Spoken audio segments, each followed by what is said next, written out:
epektibong pangitain at tila dumarami na ang mga ahensya ng gobyerno na gumagamit ng teknolohiya para maihatid ng mas mabilis ang kanilang serbisyo sa publiko.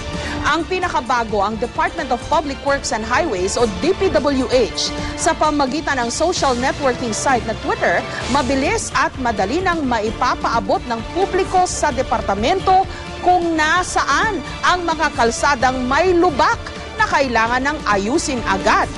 Gamitin lang ang hashtag na lubak to normal. Pwede nang i-report sa kanila ang mga kalsadang kailangang ayusin. Hindi pa masasabi kung magtatagumpay ang kampanyang ito ng DPWH. Hindi rin natin alam kung kakagatin din ito agad ng publiko.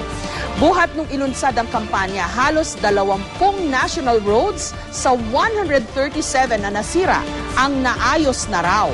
Maganda ang inisyatibong ito ng DPWH. Umaasa kami na hindi lamang mabilis, kundi epektibo rin ang magiging pagtugon ng kagawaran sa mga kalsadang malubak na idudulog sa kanilang atensyon. Para sa makabuluhang diskusyon, samahan niyo po kami sa aming official Facebook page. Pwede niyo rin kaming sundan sa twitter.com/State of the Nation.